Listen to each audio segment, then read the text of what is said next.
Hello everyone, welcome back to my channel. मेरे channel पे जो कोई भी नए आ रहे हैं प्लीज़ सब्सक्राइब कर दीजिए। लाइक और कमेंट करके ज़रूर बताना कि आज की स्टोरी आप लोग को कैसी लगी। तो चलिए स्टोरी शुरू करते हैं। पिछले पार्ट में हमने देखा था वांग जी उस पर्सन को बहुत ही बेरहमी से मार रहा था। वांग जी साइको की तरह हंसते हुए उस आदमी के ऊपर खंजर से वार करने लगता है। तभी वांग जी विंग से कहता है, विंग मेरी तरफ देखो। विंग उस ओर नहीं देख रहा था, वो बस अपने आंखों को टाइटली बंद किया था। वांग जी अपने गुस्से भरी आवाज में कहता है, मैंने कहा इधर देखो। विंग वांग जी की इतनी भयानक आवाज सुनकर वो एक बार फिर वांग जी की तरफ देखने लगता है। वांग जी उस पर्सन को खंजर से मारने लगता है, उसको जगह जगह पे खंजर मारता है। उस पर्सन की चीखें निकल रही थी। उस पर्सन की ब्लड वांग जी के फेस और पूरे कपड़े पर थे। वांग जी इस वक्त इतना डेंजरस दिख रहा था कि किसी की भी रूह निकलने के लिए काफ़ी थी। वांग जी का एक लुक इस वक्त किसी की भी जान ले सकती थी। वांग जी की ऐसी रूप को देखकर विंग पैनिक करने लगता है। विंग इस वक्त वांग जी से इतना डर रहा था कि वो वांग जी की तरफ देखना भी नहीं चाहता था, क्योंकि विंग को उम्मीद ही नहीं थी कि वांग जी ऐसा भी कुछ कर सकता है। वांग जी की इतनी हैवानियत देखकर विंग की अंदर तक की रूह हिल जाती है। वांग जी इस वक्त किसी भेड़िए की तरह लग रहा था। वो पर्सन तड़प तड़प कर मर जाता है। वांग जी को इस वक्त देखकर लग रहा था कि कोई जानवर अपना शिकार कर रहा हो।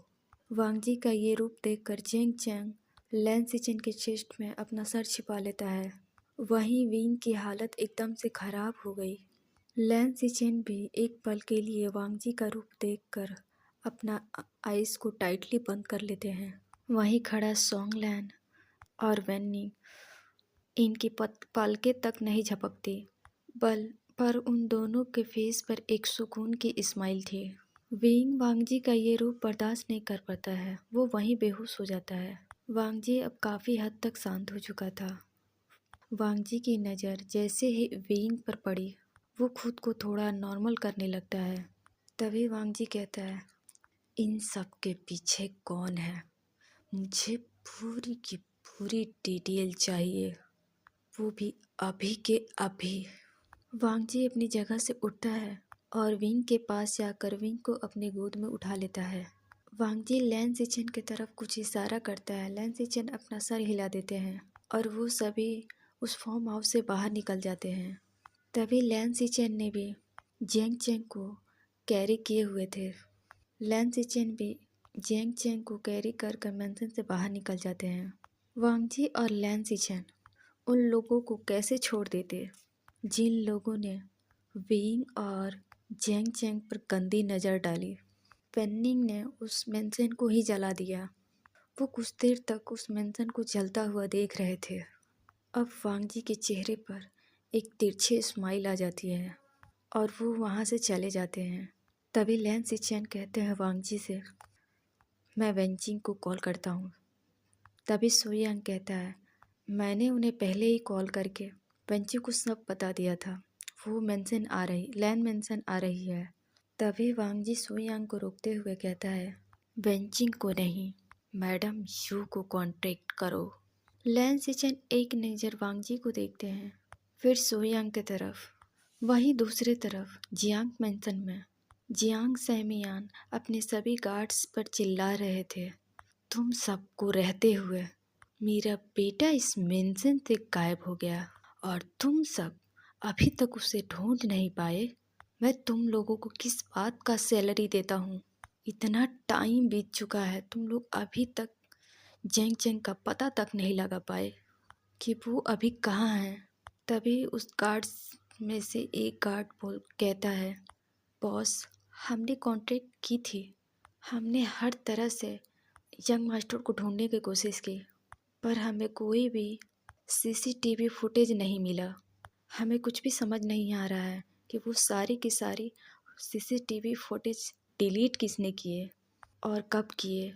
तभी मैडम यू धराम से बैठ जाती है वो अपना सर पकड़ लेती है। मैडम यू के आंखों से इस वक्त लगातार आंसू बह रहे थे। वहीं बगल में यानली, जो काफ़ी देर से रोए जा रही थी, वो मैडम यू के पास बैठ जाती है। जब जियांग सहमियान और मैडम यू नाइट में मेंशन आए तो उन्होंने डिनर के लिए जेंग चेंग को बुलाने गए, पर जेंग चेंग का डोर अंदर से लॉक था। मैडम यू दरवाज़ा को बहुत नॉक किया, लेकिन जेंग चेंग ने दरवाज़ा नहीं खोला। मैडम यू को थोड़ी सी चिंता होने लगी कि जेंग चेंग कभी ऐसा नहीं करता। वो इतनी गहरी नींद में कभी नहीं सोता, आज इतनी गहरी नींद में क्यों है। तभी मैडम यू ये सब सोच ही रही थी तो जेंग सैमियान आते हैं। अरे यू, तुम अभी तक यहाँ क्या कर रही हो? क्या जेंग चेंग अभी तक नहीं उठा?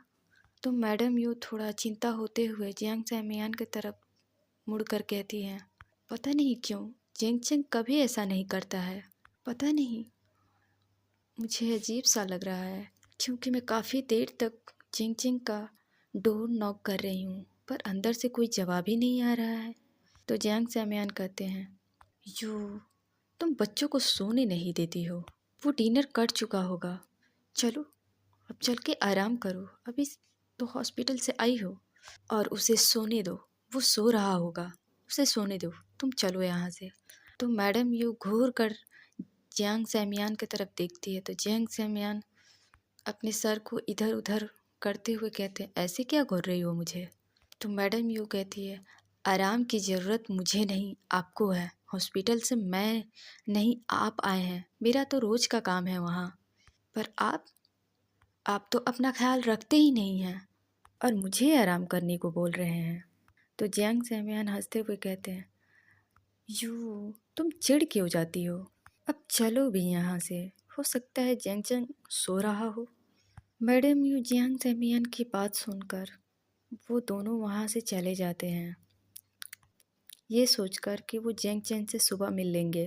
तो वहाँ मैडम यू सोचती है कि यानली के रूम में एक बार यानली को जाकर देख ले। तो जब ये यानली के रूम में जाती है तो यानली अभी जग रही थी। तो मैडम यू जाकर कहती है, तुम अभी तक जग रही हो? तो यानली कहती है, मॉम, हम डिनर कर चुके हैं, आप जाकर डिनर कर लीजिए। और रही बात सोने की, तो मैं अभी जाने ही वाली थी। तो मैडम यू कहती है, तुम कितना मेहनत करती हो, और एक वो तुम्हारा निकम्मा भाई, एक तो सोने में बिजी रहता है और दूसरा उसके नाक पे ही गुस्सा रहता है।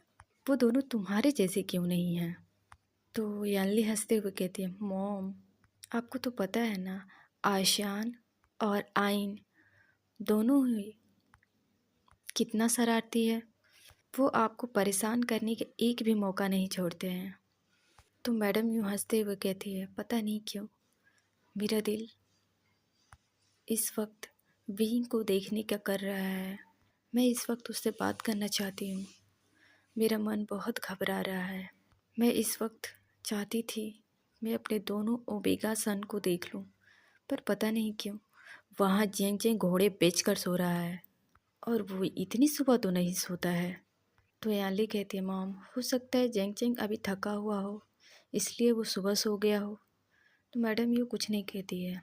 वो यानली से कहती है, अब बेटा काफ़ी रात हो गई है, अब तुम सो जाओ। तो मैडम यू वहाँ से अपने रूम की तरफ जाती है। वो सोने को कोशिश कर रहे थे, पर पता नहीं क्यों उन्हें अजीब सा लग रहा था। वो चाहती थी कि एक बार जेंग जेंग को देखे और विंग से बात करे, पर विंग से बात करना तो इम्पॉसिबल था। लेकिन वो जेंग जेंग को तो देख सकती थी ना, बात तो कर सकती थी ना, कि उनका ओमेगा सन इस वक्त ठीक है या नहीं। तो वो उनको अजीब सा लग रहा था, इसलिए वो सो नहीं पाती है। वो उठकर एक्स्ट्रा की निकालती, जेंग चेंग का रूम का एक्स्ट्रा की निकालती है और जाकर जेंग चेंग के रूम का डोर ओपन करती है। तो देखती है जेंग चेंग वहाँ नहीं था और डोर अंदर से लॉक था। ये सब नज़ारा देखकर मैडम यू थोड़ा घबराने लगती है। मैडम यू जल्दी से बाथरूम चेक करती है तो वो जेंग चेंग वहाँ भी नहीं था। तो वो फ़ौरन बालकनी में जाकर देखती है, जेंग चेंग वहाँ भी नहीं था। इस तरह रूम का बंद होना और जेंग चेंग का कहीं न मिलना, मैडम यू के दिल में घबराहट होने लगती है। वो जल्दी से जाकर जियांग सैमयान को इस वक्त इन्फॉर्म करती है इस बारे में। जियांग सैमयान इस सब के बारे में जानकर वो भी काफ़ी डर चुके थे। वो सभी लोग मिलकर जेंग चेंग को पूरे मेंशन में ढूंढने लगते हैं, पर जेंग चेंग वहाँ कहीं नहीं मिलता है। जेंग चेंग के नहीं मिलने पर मैडम यू का रो रो का बुरा हाल हो गया था। मैडम यू का फ़ोन कब से वाइब्रेट कर रहा था। हॉस्पिटल से उन्हें कई बार कॉल आ रहा था, पर मैडम यू उस कॉल को इग्नोर करती हैं। पर बार बार कॉल आने की वजह से मैडम यू इरिटेट होते हुए कॉल को रिसीव कर लेती हैं। मैडम यू ने अपने कॉल को स्पीकर पर रखा था, तो कॉल के दूसरे साइड से कोई कुछ कहता है तो मैडम यू के हाथ से फ़ोन छूटकर नीचे गिर जाता है। उधर का बात सुनकर मैडम यू की हालत और ज़्यादा ख़राब होने लगी। कॉल के दूसरे साइड कोई और नहीं सोयांग था। वो मैडम यू से कहता है, मिसेस लैन, आपको अभी के अभी हॉस्पिटल आना होगा, इमरजेंसी है। तो मैडम यू थोड़ा गुस्सा करते हुए कहती है, वहाँ और भी डॉक्टर्स हैं, उनसे बोल सकते हो तुम। अभी इस वक्त मैं किसी और काम में बिजी हूँ। तो सुयांग कहता है, विंग और जेंग चैंग दोनों की हालत ख़राब है, अभी के अभी हॉस्पिटल आपको आना पड़ेगा। ये बोलकर सुयांग फ़ोन को रख देता है। लगभग आधे घंटे के बाद दो बड़ी सी कार हॉस्पिटल के सामने आकर रुकती है, जिसमें से कई सारे बॉडीगार्ड्स बाहर आते हैं। उस कार के पीछे कई सारी कार आई, उसमें से वांगजी और सोयांग लैनसीचेन बाहर निकलते हैं। वांगजी और लैनसीचेन, वांगजी ने विंग को कैरी किया था और लैनसीचेन जेंग चेंग को। इस वक्त उस हॉस्पिटल में कोई नहीं था। सोयांग उस हॉस्पिटल को खाली करवा चुका था। वांगजी के बॉडी पर पूरे खून से भरा हुआ था। वांगजी एक बिजनेसमैन था, तो इसलिए वो नहीं चाहता था कि ये खबर मीडिया में फैले। वांगजी विंग को लेकर अंदर आता है। वांगजी के पीछे जेंग चेंग को लेकर सिचेन आ रहे थे। सभी हॉस्पिटल के अंदर पहुंच चुके थे। वहीं डॉक्टर वांगजी को अपने सामने देखकर कांपने लगते हैं, क्योंकि वांगजी इस समय बहुत ज़्यादा भयानक लग रहा था। कुछ ही देर के बाद मैडम यू, जियांग सैमयान और इयान ली तीनों हॉस्पिटल पहुंचते हैं। वो अंदर आते हैं तो देखते सभी उन्हीं का वेट कर रहे थे। जब मैडम यू अपने सामने विंग को देखती है तो उनकी हालत ख़राब हो जाती है। मैडम यू जेंग चेंग की और विंग की हालत देखकर वो बहुत डरी हुई थी। अपने दोनों ओमेगा बेटों की हालत देखकर जियांग सैमयान इतना डरे हुए थे कि वो उनके दिमाग में कुछ और आ ही नहीं रहा था। वो बस एक टक अपने दोनों बेटों को देख रहे थे और उनकी आंखों से लगातार आंसू बहे जा रहा था। वांगजी मैडम यू से कहता है, प्लीज़। ये सुनते ही मैडम यू होश में आती है। मैडम यू रोते हुए कहती है, हाँ हाँ। मैडम यू सामने खड़े डॉक्टर्स को देखती है और कहती है, जल्दी करो। ये बोलकर विंग को लेकर आईसीयू में आते हैं।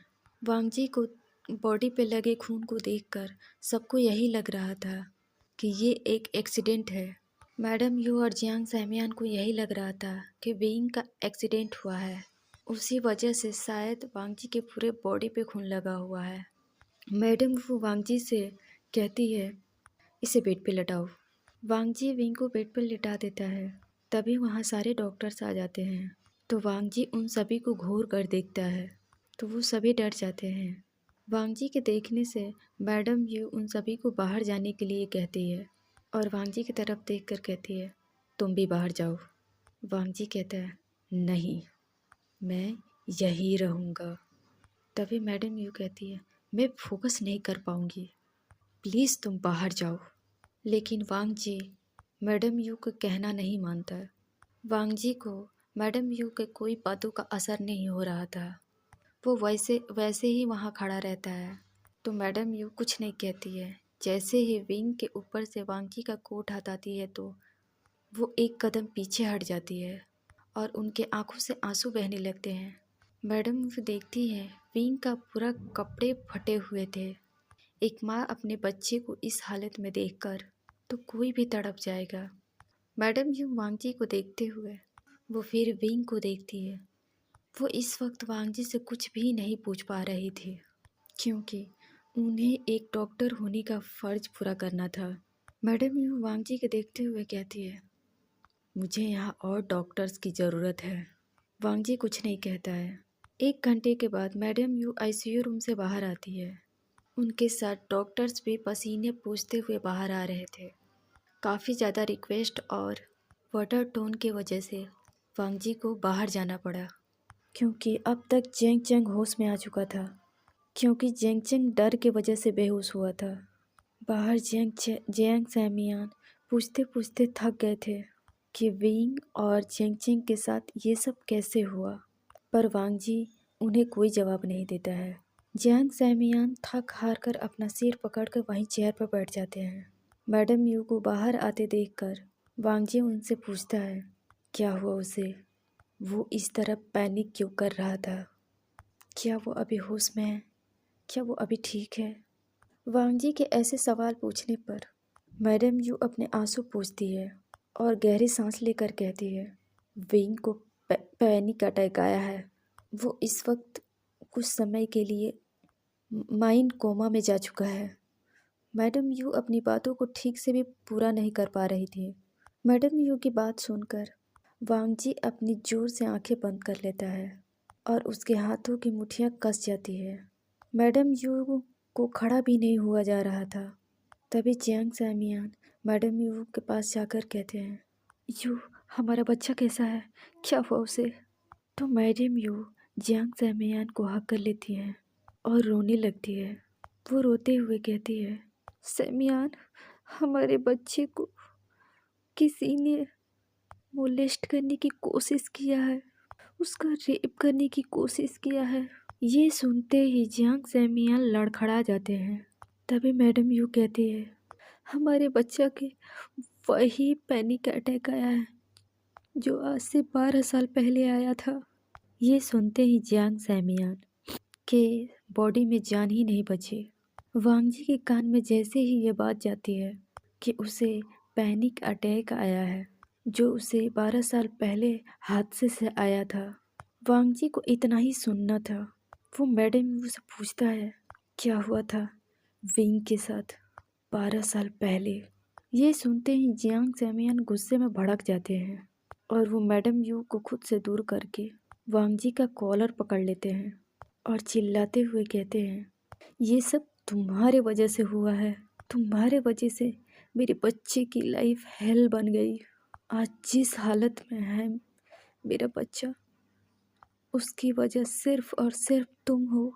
जियांग सैमियान के कॉलर पकड़ने की वजह से लैन सिचेन और सुयांग तुरंत एक कदम आगे बढ़ाते हैं। तभी वांगजी अपना हाथ दिखा देता है। वांगजी के दिमाग में एक ही बात घूम रहा था, तुम्हारी वजह से उसे इस तकलीफ का सामना करना पड़ा।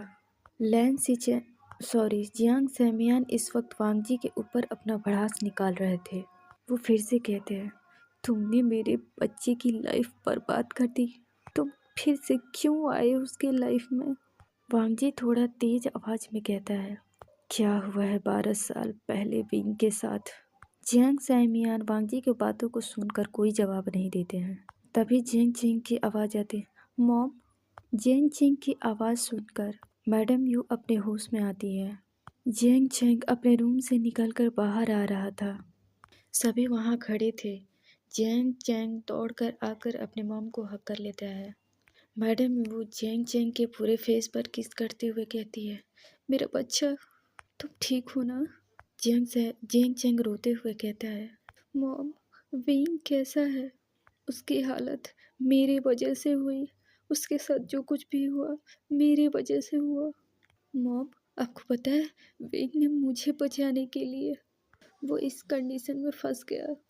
तभी जियांग सैमियान जेंग चेंग के पास जाकर मैडम यू को दूर करके जेंग चेंग को टाइटली हग कर लेते हैं।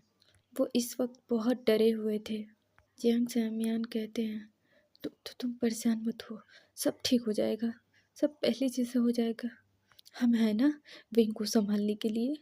वहीं आईसीयू में वांगजी आईसीयू में विंग के पास जाता है तो देखता है विंग की आंखें इस वक्त पूरी पेल पड़ चुकी थी।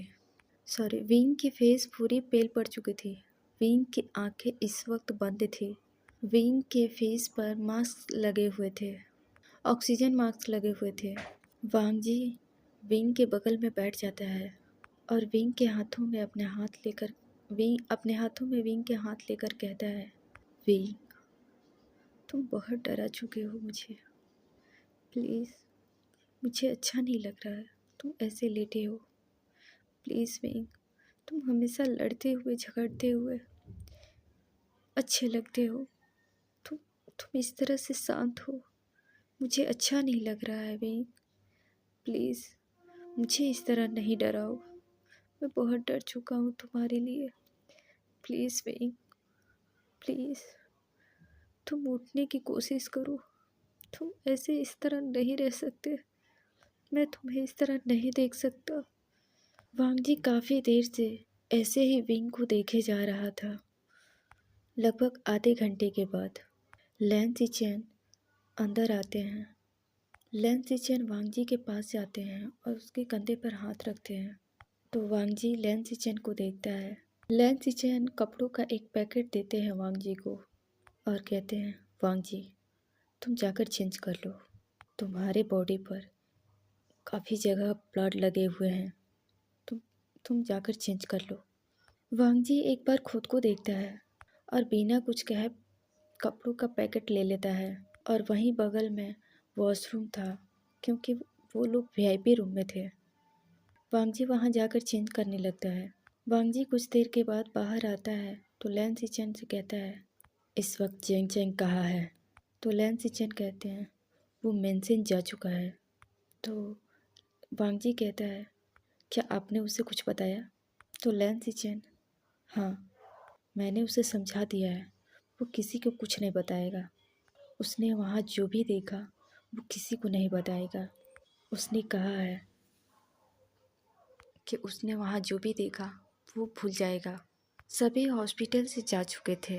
जियांग सेमियान और मैडम यू वहीं रुके थे। तो वांग जी कहता है, मिसेस जियांग कहाँ हैं? तो लैन सिचेन कहते हैं, अपनी कैबिन में। वांग जी लैन सिचेन की तरफ कुछ इशारा करके वहाँ से चला जाता है। मैडम यू अपनी कैबिन में बैठकर विंग की फाइल चेक कर रही थी। तभी उनका कैबिन का दरवाज़ा ओपन होता है और कोई अंदर आता है। मैडम यू सामने देखती है तो वो एक गहरी सांस लेती है क्योंकि कहीं ना कहीं वो जानती थी कि ये यहाँ ज़रूर आएगा। वांग जी वहीं मैडम यू के बिना कहे उनके सामने बैठ जाता है और कहता है, मिसेस जियांग, क्या आपको मेरा इंतज़ार था? तो मैडम यू कहती है, तुम यहाँ क्यों आए हो? तो वांग जी कहता है, मुझे आपको बताने की ज़रूरत नहीं है कि मैं यहाँ क्यों आया हूँ। मैडम यू एक गहरी सांस लेकर कहती है, वांग जी, हमें कुछ दर्द, कुछ अतीत, हमें अपने अतीत पर छोड़ देनी चाहिए। जब वक्त आएगा तो तुम्हें सब कुछ पता चल जाएगा। तो वांग जी गुस्से में कहता है, पर मुझे पता होनी चाहिए जो अब तक मुझे पता नहीं है।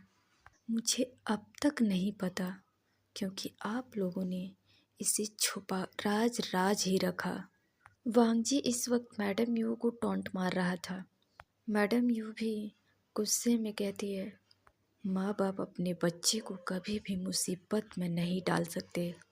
अगर उन्हें सुरक्षित रखने के लिए चाहे जो करना पड़े वो करते हैं। तभी वांग जी अपने तिरछे स्माइल के साथ कहते हैं, मुझे पता है पर मैं सच में विंग के बारे में जानना चाहता हूँ। तो मैडम यू कहती है, पर मैं तुम्हें कुछ नहीं बता सकती। वो दोनों गुस्से से एक दूसरे के आंखों में देख रहे थे। तभी वांग जी कहता है, मेरे हिसाब से आप एक डॉक्टर हो और आपके सामने एक पेशेंट का हस्बैंड है, तो रोल के हिसाब से सारी जानकारी एक हस्बैंड को होना चाहिए। ये कहते हुए वांग जी मैडम यू के आंखों में देख रहा था। तो मैडम यू प्रोफेशनल होकर कहती है, मिस्टर लैन, आपके हस्बैंड का कंडीशन के बारे में ज़रूर बताऊंगी। ये बोलकर मैडम यू फाइल को वांग जी के आगे कर देती है। वांग जी एक नज़र फाइल को देखता है और कहता है, मेरे हिसाब से आप जानती है मैं कोई डॉक्टर का डिग्री लेकर नहीं बैठा हूँ, तो आप मुझे अपने शब्दों में बताएं। मैडम यू वांग जी को घूरते हुए कहती है, तो सुनिए मिस्टर लैन, आपके हस्बैंड को पैनिक अटैक आया है। उन्हें किसी चीज़ का सदमा लगा है।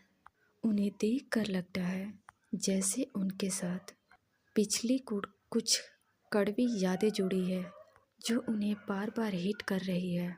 आपके हस्बैंड का हालत देखकर यही लग रहा है कि उनके साथ पहले भी ये सब हो चुका है। ये बोलकर मैडम यू शांत हो जाती है। वांग जी मैडम यू को खा जाने वाली नज़रों से देख रहा था, क्योंकि वो बस वांग जी को घुमा रही थी। तभी वांग जी गुस्से में कहता है, मैं आपसे फिर से पूछ रहा हूँ कि विंग के साथ क्या हुआ है। मिसेस सेमियान, आप मुझे बेफजूल की बातें बता रही हैं। तभी मैडम यू कहती है, आपने पूछा है कि आपके वाइफ को क्या हुआ है। सॉरी, आपने पूछा कि आपके हस्बैंड को क्या हुआ है। आपके हस्बैंड के साथ जो भी हुआ है, एक डॉक्टर होने के नाते मैंने आपको वो सब बता दिया है। वांग जी समझ चुका था कि वो उसे कुछ नहीं बताने वाली। वांग जी वहाँ से उठकर जाते हुए कहता है, अगर ये आप सोच रही हैं कि मैं कुछ विंग के बारे में जान नहीं पाऊँगा, तो आपका ये गलतफहमी है। ये बोलकर वांग जी वहाँ से निकल जाता है। वांग जी के जाने के बाद मैडम यू कहती है, जिस दिन तुम्हें पता चलेगा उस दिन उसकी ज़िंदगी बर्बाद हो जाएगी। वांग जी, जिस दिन तुम्हें पता चलेगा विंग के साथ क्या हुआ है, उस दिन तुम ये सब कैसे सह पाओगे। वांग जी, मैं गॉड से यही प्रे करूँगी कि तुम्हें विंग के बारे में कभी पता ना चले, क्योंकि तुम दोनों ऐसे ही खुश रहोगे। अगर तुम्हें वो सच्चाई पता चलेगी तो मुझे यकीन है कि तुम दोनों एक दूसरे के साथ कभी खुश नहीं रह पाओगे। अब तक लैन मेंशन में सबको पता चल चुका था कि विंग इस वक्त हॉस्पिटल में है, लेकिन सबको ये नहीं पता था कि विंग को क्या हुआ है। 1 घंटे के बाद हॉस्पिटल के बाहर कार आकर रुकती है। उस कार से ग्रैंडपा और ग्रैंडमा और मैडम लैन तीनों बाहर आते हैं। वो दोनों बहुत डरे हुए थे। वो डरते हुए अंदर आ रहे थे। वांग जी की नज़र जैसे ही अपने फैमिली पर पड़ी तो उसकी आंखें छोटी हो जाती है। वो घूर कर कहता है, ये सब यहाँ। वांग जी ये बोलकर अपने ब्रदर की तरफ अपना फेस कर लेता है। वांग जी को ऐसे देखकर लैन सिचन अपना चेहरा दूसरी तरफ घुमा लेते हैं, क्योंकि वांग जी समझ चुका था अगर लैन फैमिली किसी तरह का पोल पट्टी लेना हो तो सीधा सो यांग को कॉल करते हैं, क्योंकि ना ही लैन सिचन उन्हें कुछ बताने वाला था और ना ही सॉन्गलैन और ना ही वेन्नी। वांग जी कभी भी अपनी फैमिली की डिसरिस्पेक्ट नहीं करता था, क्योंकि ये सब उसके फैमिली थे जिसे वो बहुत प्यार करता था। ग्रैंडफादर वांग जी से थोड़ा कड़क आवाज़ में कहते हैं, ये क्या तरीका है कि हमारा सन इलो हॉस्पिटल में एडमिट है और तुमने हमें कुछ बताया भी नहीं। वांग जी, क्या हम तुम्हारे लिए इतने पराये हो गए? तो वांग जी कहता है, तो आप अपने ही कब थे जो आपको फ़र्क पड़े? ग्रैंडपा कुछ कहने वाले थे, तभी ग्रैंडमदर ग्रैंडपा की बातों को रोक देती है और कहती है, ये सब क्या हो रहा है? हम यहाँ विंग से मिलने आए हैं और आप दोनों आपस में लड़ रहे हैं। ग्रैंड माँ की बात सुनकर ग्रैंडपा कुछ नहीं कहते हैं। तभी एक नर्स विंग को इंजेक्शन लगाकर बाहर आ रही थी। तभी लैन सिचन पूछता है, विंग को होश आ गया? वो नर्स थोड़ा डरते हुए कहती है, सर पेशेंट को कुछ देर में होश आ जाएगा, पर कब तक आएगा ये हम कुछ कह नहीं सकते। वांग जी उस नर्स की तरफ जान लेने वाली नज़रों से देख रहा था, तो वो नर्स थोड़ा डर जाती है और वो वहाँ से चली जाती है। तभी मैडम यू अपने कैबिन से बाहर निकलकर विंग के रूम की तरफ जाती है। तभी वो लैंस फैमिली को देखती है। लैंस फैमिली को वहाँ देखकर मैडम यू के कदम कदम थोड़ी रुक जाते हैं। मैडम यू को देखकर ग्रैंडपा और ग्रैंडमा और मैडम लैन सभी हैरान हो जाते हैं। मैडम लैन के आंखों में आंसू आ जाती है तो दूसरी तरफ वही हाल मैडम यू का था। उनको भी आंखों में आंसू थे, पर जैसे ही मैडम यू को कुछ याद आता है तो उनके फेस पे थोड़ा गुस्सा आ जाती है। मैडम यू सभी को इग्नोर करके वहाँ से चली जाती है। वांगजी अपने जगह पर बैठकर ये सारे नज़ारा देख रहा था और समझने की कोशिश कर रहा था। वो एक नज़र लैन सिचन को देखता है, जो मैडम यू के ऐसे इग्नोर करने पर उनके मॉम के आंखों में आंसू आ गई। ग्रैंड माँ पछतावा भरी नज़रों से मैडम यू को जाते हुए देख रहे थे, पर वो लोग कुछ नहीं कहते हैं। कुछ देर बाद सभी लोग विंग से मिलने